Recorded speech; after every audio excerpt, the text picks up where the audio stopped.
Hey guys, what's happening? It's time for a special live edition of Syracuse Sports because I have a rule. Anytime that the Syracuse football schedule comes out, we're doing it live. We knew this was going to be a tough schedule. Now that we've seen it laid out, we've got dates, couple surprises on the schedule, couple Friday night matchups, including a very intriguing Friday night matchup of when Bill Belichick, the hoodie, will be bringing his North Carolina Tar Heels to the JMA Wireless Dome, where the buys are, where the trips are, and certainly one of the more intriguing, certainly one of the toughest Syracuse football schedules in recent memory.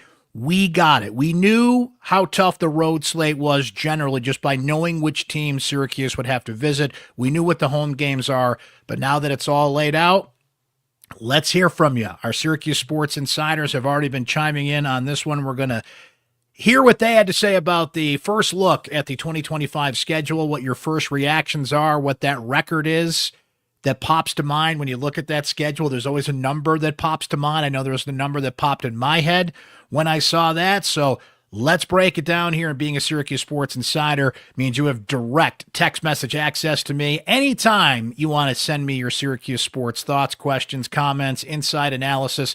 That's what I'm here for. I love hearing from you guys during games as we ride the wave of emotions during Syracuse football and basketball games with lacrosse starting up this week as well. It's just $3.99 a month to be a Syracuse Sports Insider, but you can try it free for 2 weeks. Just hit joinsubtext.com/Syracuse Sports. And for those of you watching on YouTube and on Facebook, you can see it there on your screen. We'd love for you to sign up and be a part of our Syracuse Sports Insider community. All right. Two thoughts before we really break down the schedule in terms of dates and times and what we now know about how this thing lays out. We knew this was going to be one of the toughest schedules that Syracuse football has played in recent memory. It is absolutely the toughest schedule I have seen laid out on paper for Syracuse football since I can remember watching Syracuse football, covering Syracuse football in my lifetime. I mean, there are schedules that maybe have had more ranked teams, and we'll see how many are in the preseason top 25 as we'll get into. How many of these teams will still be as good as maybe they were last year? But by the numbers, by perception, by the road trips, by everything, this is the toughest Syracuse football schedule that I've ever seen. I mean, let's just break it down a little bit here. Syracuse is going to play 4 teams that were in the college football playoff last year. 5 teams that finished in the top 20 of the final Associated Press top 25, all on the road, by the way. And they're going to face 11 teams, with Colgate being the one exception to the rule here, that went to a bowl game last season. 5 opponents won 10 or more games last season. 7 opponents won 9 or more games last season. All of them went to a bowl game. So, yes, it's tough. But here's the message right after that. Have fun with this. This is one of the more interesting schedules. I think it's going to be one of the more fun schedules Syracuse has ever played. The road trip opportunities that you have as a Syracuse football fan this year are incredible, as we'll go through here. Lean into it, guys. And by Syracuse football winning 10 games in Fran Brown's first season, it gave them a little bit of leverage. It gave them a little bit of slack, didn't it? Because any Syracuse football fan worth their salt is going to look at that schedule. They're going to take a deep breath, and they're going to say, man, if they win 6 games next year, I'm going to take that and run, right? Even the most dyed-in-the-wool, passionate Syracuse football fan, what are you talking about? They're going to be 11-1. They're going to win 12 games. Even the most dyed-in-the-wool, delusional Syracuse football fan is going to look at this schedule, and they're going to say, well, boy, man, you get 7 wins, I'll throw a party. I'll throw a parade, right? That is the leverage that Fran Brown accumulated in year 1 by winning 10 games, by having this monster recruiting class coming in, by Kyle McCord and company winning 10 games. And you're going to get those good vibes back when a bunch of guys are drafted in April, and they just earned so much goodwill from the Syracuse football fan base by having that electric first year. Everybody knows how tough this schedule is going to be just by the opponents breaking down home and road, and now they know how tough it's going to be that it's laid out. So, guys, have fun with it. Lean into it. Go on a couple road trips. Enjoy, right? Let's get into it. Here's the schedule. Now, we knew that Syracuse started the season against Tennessee. That is in Atlanta. perfect road trip opportunity, Labor Day weekend. I'd start looking at hotels if you want to make that trip. They're probably going to be pretty pricey, and Atlanta's a great city to visit if you've never been. There's going to be a tons of fans from Tennessee in town. There's another game that weekend in the Chick-fil-A Open Classic, so there's going to be tons of college football fans in town. The College Football Hall of Fame is in Atlanta. What a great opportunity to go on a road trip, start the year against one of those 4 college football playoff teams that Syracuse will face. Tennessee's got their quarterback back. Tennessee is Tennessee, right? They lost a big-time running back that moved on to the National Football League, but I don't think Tennessee is going to be one of those teams. You look at these brand name teams and these ranked teams, and they're like, well, who's going to drop off next year? Who's going to take a step down next year? I am not going to put Tennessee on that list. Now, the thing with playing Tennessee, with everybody back, right?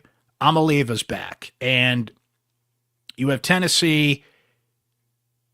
Dylan Sampson was the name I was trying to remember, who left to the NFL draft, but Tennessee's got a lofty NIL budget. They're going to recruit well. They have established themselves as an SEC brand. You want to play that team first, right? You get all summer to prep for them. There's a countdown clock already up in the Syracuse football offices. You're going to play a team like that.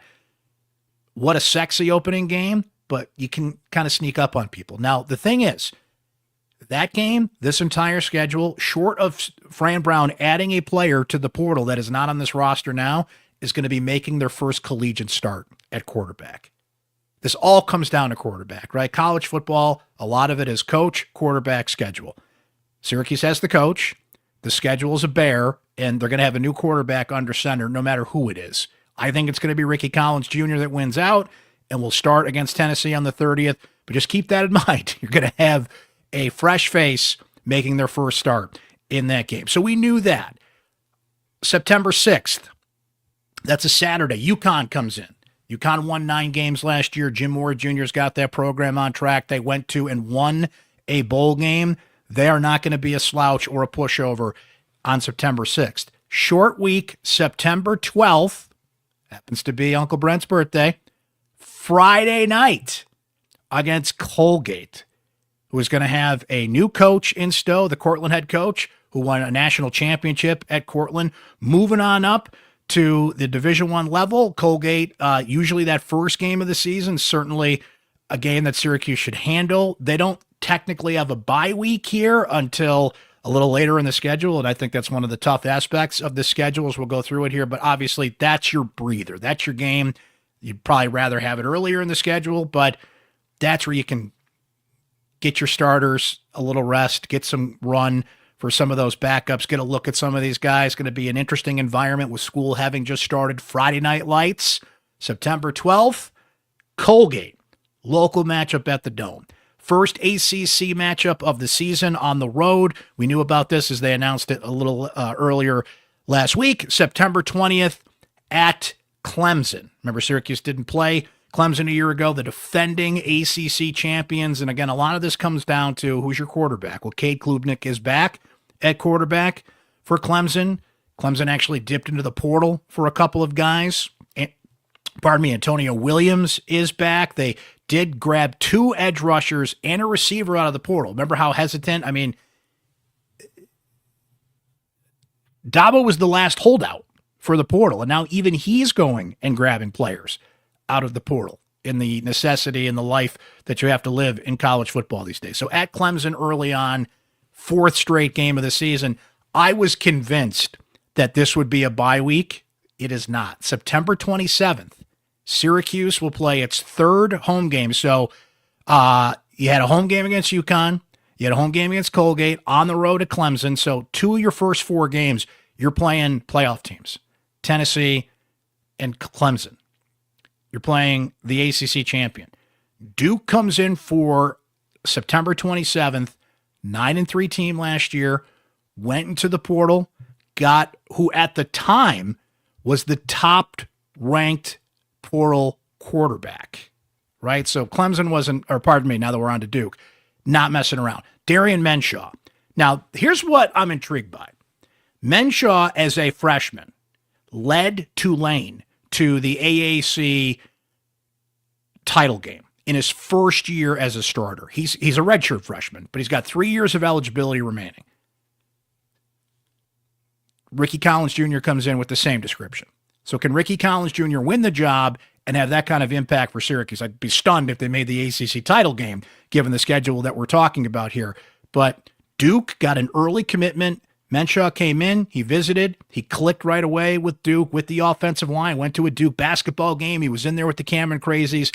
They're in, right? Because they had a quarterback leave out of the portal, instantly replaced him with a talented yet inexperienced guy, but somebody that was great at Tulane. And again, was the top-ranked player in the portal when he committed to Duke. So Duke's no joke coming in on the 27th. We haven't said a word yet. We kind of said it with Colgate, but we don't see the mighty fighting buys on the schedule yet. 6th straight game without a bye, although Colgate gives you a little bit of a breather. At SMU. That was the other road game that we heard about, the other ACC matchup that we heard about. Given the NIL war chest that SMU has, some players that they have returning, I don't see them making a big drop-off, right? SMU was named in the top 15 in a number of those way too early top 25 polls, 11-3, of course, played in the ACC championship game against Clemson, undefeated in its first season in the ACC, 8-0. They had a lot of key defensive players and Brashard Smith leave. Their starting quarterback, Kevin Jennings, and they had a little quarterback swap last year, is expected to come back. So if there's a team you could look at and could say maybe there's a slight drop-off, it's SMU, but that's not an easy game, and that's your 6th straight game without a bye. So in your first 6 games of the season, you play a playoff team, an SEC power, you play the ACC champion, and you play the team that was in the ACC championship game in SMU. That's just the first half. Finally, here on October 11th is a bye. So there's your much-needed bye week, and I know it's a cliche to say, boy, they needed that bye. That bye is going to come at such a needed time for Syracuse, smack dab in the middle of the schedule after playing those heavyweights, including Tennessee, Clemson, and SMU, all on the road or in neutral sites. So you get into the second half of the slate now, and how about this, kids? A home game in October. The last 2 seasons, Syracuse has not played at the JMA Wireless Dome in the month of October, but they will here. That's when Pitt comes to the JMA Wireless Dome October 18th. Syracuse, of course, looking to get a little revenge. The one bad game that Kyle McCord played last year, threw 5 picks, and just, man, the wheels fell off in that game and Pitt rolled. Syracuse will be looking for a little revenge there. Speaking of revenge, Georgia Tech is certainly going to remember the words of Fran Brown in the week of that game and certainly after, and how personal he took that game and all we heard about, right, with the little budding rivalry with Brent Key and taking those comments personally. Syracuse will make its second trip to Atlanta October 25th at Georgia Tech. Short week, Friday, October 31st. That's right. Friday night game, Halloween at the Dome, Bill Belichick. I think some people are going to be upset about this. I get it. Families that have young kids that want to go trick-or-treating and that whole thing, it's going to be a challenge in one sense. But if you want to see Belichick in the Dome, that's when you're going to see Belichick in the Dome. So that's going to be an interesting conversation. That's a tough sell for some families to convince. I'm sure they'll be trick-or-treating at the Dome. And if you don't go to this game, break out the hoodies. There better be a Bill Belichick costume contest at the Dome that night. So I get that it's going to be a tough sell for some people, but man, Friday night environment, Halloween, students are going to eat that up with Belichick. I saw that. I said, whoa, baby. Someone was really thinking on the schedule front there. The next week at Miami, November 8th, in the rematch of one of the great college football games we saw last season, certainly Syracuse's signature win of the 2024 season and Fran Brown's debut as Syracuse football head coach. Carson Beck, now the quarterback, plucked him from Georgia out of the portal, reportedly getting like 3.5, 4 million, something in that range in NIL money. And I don't see Miami making a huge drop off, though. Here's the thing, guys. Miami's defense was terrible last year, and Miami's certainly going to try and plug some holes there in the portal and make it, certainly a better defense. Whoever the quarterback is, right? Can they duel with Carson Beck the way that Kyle McCord did with Cam Ward, who's going to be a top 5 pick in the upcoming NFL draft, it seems? That's the one saving grace you have there. Miami's not a particularly strong, they've got a weird fan base. It's certainly better now that Miami's good again, but that's not the most intimidating road environment out there in college football. So that's an intriguing game to me, but it's still a tough road game one way or the other. Here's your second bye. So first bye October 11th. The second bye comes November 15th. Then these are your 2 games to finish out the schedule. November 22nd at Notre Dame. That's when Syracuse goes to South Bend. So late November, could be some snow, probably going to be rainy. We're knocking on the door of winter here, right? Those late November games easily could be a bad weather game in South Bend. But man, if you've never been to South Bend, and I've never been, and I'm hoping to make that trip this year for this game, maybe you'd prefer to go in October when the weather's better, but that's when the Notre Dame trip is, November 22nd. There was some speculation that game was going to be moved to a neutral site, but no, it is in South Bend. That's when the Orange will visit the Irish, and they will close at home November 29th against Boston College, which is kind of Syracuse's pseudo-rivalry game. That conversation's weird when you talk about Syracuse and rivalries these days, but hey, BC to close out the year. So that's how that schedule lays out. And as our Syracuse Sports Insiders observed here, let's get a little bit of their thoughts on this one. Dave C. says it's imperative that Syracuse go at least 5-1 at home, if not run the table. I mean, those road games are brutal. We knew that. Now that we know that it's laid out, those home games, I mean, you got to take care of business. You can't slip on a banana peel against a UConn. You've got to certainly take care of business against Colgate. Duke is not easy. Boston College beat you last year. Pitt, we know, beat you last year. So Dave makes a great point about this thing. If you're going to get to kind of that inevitable, what everybody probably feels Syracuse should do in a tough schedule like this, 5-6 wins, you got to win that home slate. But you got Carolina on a Friday night. Weird things happen on Friday. 2 Friday night home games, by the way, which some people like, some people don't. Ryan F., the road gauntlet we all knew was coming, but likes that it's no more than 2 in a row. Good with where the buys are, but need to come out blazing against Pitt and Notre Dame. And very excited, Ryan is here, that they have 2 home games in October. There you go. After 2 seasons of no home games in the month of October. He also notes everyone needs to come in costume as Belichick for the Halloween home game on a Friday night. Seth B. Well, if Syracuse wants to prove it belongs in the upper echelon of college football teams, here's their chance. I see 3 to 4 wins as worst case, 6 to 7 wins as best case. John Z says 5 bowl teams before a bye. Pray that we're healthy and deep. Brian T. says tough turnaround at Georgia Tech and then a Friday night game against North Carolina. At least it's a home game. Nice to have a bye before Miami, but this is a heck of a tough schedule. Mike V. says 6 games before a bye. October home games? Really? It's been years. No back-to-back weeks against the 6 ranked road teams, and that's thanks to that November 15th bye. Chicago Mike. It's a mother of schedule. Not many breaks, lots to rebuild and replace with a need for a new offensive line, new productive back, and new quarterback. It's going to be a tall order to win 5 games. But he says, and this is what I said at the beginning, and I hope you guys do this year, and I think you will. Lean into it. Have fun. Going to be fun to watch, as Chicago Mike notes, go Orange. So we knew it would be tough.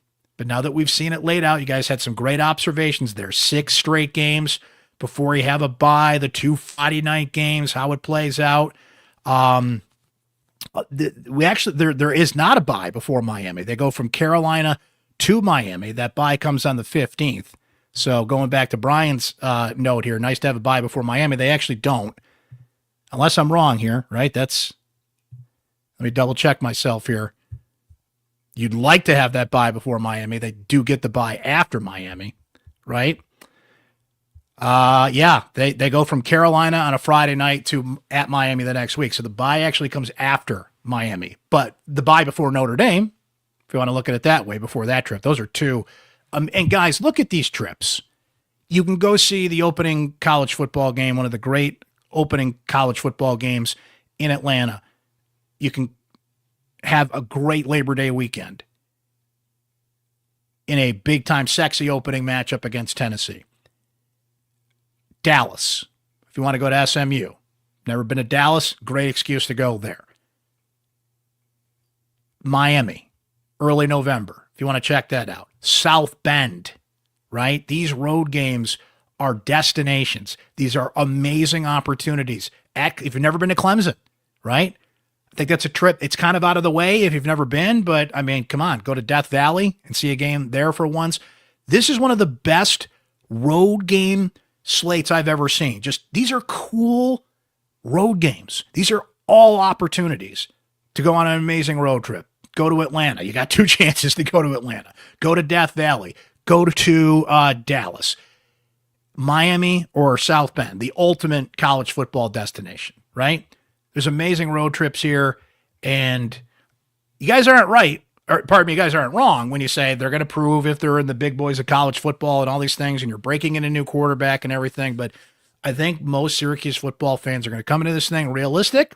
They're going to know how tough it is. The inevitable injuries and adversity that hits during a season is going to happen, and everybody, I think, just kind of takes a deep breath.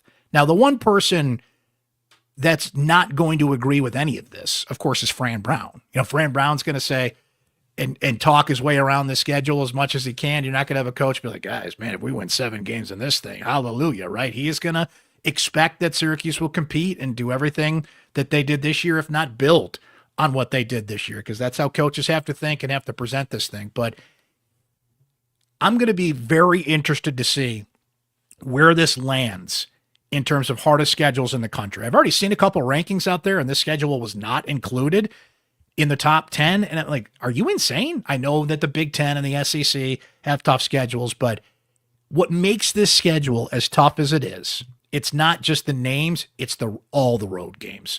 Every playoff team, every brand name team. I mean, these road and or neutral games, man, tennis, they're great destinations and they're great places to visit, but the ACC champion, playoff teams, Miami, who was almost a playoff team, tough game, South Bend, man, that is one heck of a slate. If Georgia Tech lives up to what some people feel could be a top 25 ranking, and that comes in late October, right? But again, I want to look at this from the perspective of every week there's a storyline. Every week is going to feel like a huge game. That's what you want in college football, right? Guys, there is not one dud on the schedule, at least on paper, right? Maybe when this thing plays out, some teams are not going to be as good as we think, and, you know, things could fizzle out, right? I think another question people ask is College Game Day. Will College Game Day come to the Dome? Will this be the year, right? Well, they're not going to come for UConn. I'd imagine they're not going to come from Colgate. That's a Friday night game anyway, so you check that off the list. Syracuse Duke late in September. Not imagining that's going to get on College Game Day's radar. Pitt in the middle of October. Probably not. Now, North Carolina's a Friday night, so you're not going to get College Game Day to come in, but could you get like an ACC road huddle show? Could you get some extra attention on that one? I mean, come on. Belichick's going to bring all the attention all season long because it's one of the most interesting stories in sports, let alone college football. So you're not going to get game day per se, but there's going to be a lot of shine on that one, especially on Halloween. Again, Halloween's tough. People are going to be out trick-or-treating, doing their thing, but by the time that thing kicks off, everybody's back home counting their goodies and eating their Snickers bars. You got Syracuse, North Carolina on. And they're not coming for Boston College. So gonna take an educated guess that this is not going to be the year that Syracuse gets checked off the list. I believe it's only now 5 Power 5 programs, now the Power 4, that have never had College Game Day come to town. Don't think this is the year that they're going to break that. Could Syracuse be involved in a College Game Day game? They absolutely could. I mean, that Tennessee game, they might be there for that weekend, right? Some of those road trips looking pretty good, especially if Syracuse somehow breaks out and overcomes this tough schedule and is on the pace they were last year. Could they be a college game day featured game? I think it's possible, just not at the Dome this year. Not in the cards for 2025. And I'd love to be wrong about that, but not looking good at this point. So I think, and a couple of you mentioned this in our insider texts, my initial like blinking neon light above my head when I saw that schedule, 5-7. That's a big drop from 10-3. I get it. But my initial read on it, all things considered, new quarterback, how the schedule plays out, the road trips, the way it breaks out, my initial, and boy, I can change this based on things I see at practice, based on things I don't know right now, but like that initial gut reaction was 5-7. 6-6, which I think most people are kind of leaning on. And by the way, think of all the 6-6 football seasons we saw in recent memory that led to a coach being put on the hot seat or led to dissatisfaction, as much as that is what people expected Syracuse football to be. Guys, you go 6-6 with that schedule, take it and run. I mean, let's just be realistic about this. Again, we'll see how it plays out. Maybe some teams aren't as good as we think, and in Fran we trust, and I can hear a lot of the passionate Syracuse fans right now, come on, you're not giving them enough credit. And realistically, sitting here on January 27th with that schedule, if you can win 5 or 6 games, like just take it and run. Take your lumps and get into the next year. But that's why they play the games, guys. That's why they play the games. I'd love to be wrong about that, but I'm excited about the schedule. I'm excited about the storylines. I'm excited about the road trips. I'm excited about how every week has a great story. Every single week presents a great storyline, a sexy matchup, a good quarterbacks, a lot of good quarterbacks on this slate. Like, there is something about every game that there is not one dud on this schedule. At least initial pass looking at it here in late January, right? And that's all you can ask for in a 12-game college football season, that every game is interesting and you're into it and you're invested, even if the team's only going to win 5, 6, 7 games if it plays out like most people think, right? So there it is, friends. Great to have a football conversation here. A quick football note before we depart here, as it came out tonight. Syracuse offensive coordinator Jeff Nixon, according to Jeremy Fowler of ESPN, has interviewed for the offensive coordinator position with the Houston Texans. He would go from making Kyle McCord the leading passer in college football. Remember, Nixon's got a lot of NFL experience, Carolina, New York Giants, couple stops in the National Football League. Getting C.J. Stroud as your quarterback with the Houston Texans, who some people said had a down year. I mean, they made the playoffs, and I'd take C.J. Stroud. It wouldn't be far before I'd get to him on my list of quarterbacks that I would take. But can you imagine if Jeff Nixon goes from Kyle McCord, who, by the way, is killing it at the Shrine Bowl this week. A lot of those Syracuse guys get a lot of buzz at the Shrine Bowl. Quinn Allen's going to be at the Senior Bowl this week. That NFL draft buzz is really going to be hopping over the next couple of months before the draft in late April, which is in Green Bay this year. So Syracuse football is going to be on the forefront of the conversation here in the next few months. Now you got the schedule. Spring ball is going to come back. There's a quarterback competition in camp. We'll be tracking that. But this is another thing to keep an eye on with the success of last year and the quality coaches that Fran Brown brought in. They're not going to be the last time you're going to hear Jeff Nixon's name associated with an NFL position or a high rate position, to put it that way. So we'll see how serious of a candidate he becomes with the Houston Texans. His name was mentioned. There's a little history there between Jeff Nixon and Ben Johnson, the new head coach of the Chicago Bears. We'll see if he comes up for a position there. And when you hire good coaches with good resumes, it's inevitable before their names start popping up here. You would like it to be longer than a year, but not surprised in the least that Nixon's name is getting mentioned for that. So we'll keep our eye on that, and so much going forward Syracuse football-wise. And being a Syracuse Sports Insider means you'll be on top of it with direct text message access to me. We'd love to hear from you as a Syracuse Sports Insider. Sign up today at joinsubtext.com/Syracuse Sports. That'll do it for this live reaction edition of the 2025 Syracuse football schedule. Whoa, baby. Here we go. Syracuse football. It'll be here before you know it. And now we know the schedule that you can stare at, plan those road trips. I'm telling you, It's going to be tough. It's going to be a bear, but this could be one of the more fun Syracuse football seasons we've seen. Certainly one of the more interesting. No question about it. We'll be back Wednesday real late or real early, depending on how you look at it. Syracuse is at Stanford on Wednesday. That's an 11 o'clock tip time Eastern time. So post-game show for that one going to be well into the night, early morning, at least East Coast time. So we'll have a live post-game show coming for you after Syracuse Stanford, and a couple other pods we're working on for you during the week. We'll keep you updated on that on the text line. But thanks for checking out this live edition of Syracuse Sports. My name is Brent Axe. We'll talk to you next time, guys. Thanks for hanging with us tonight.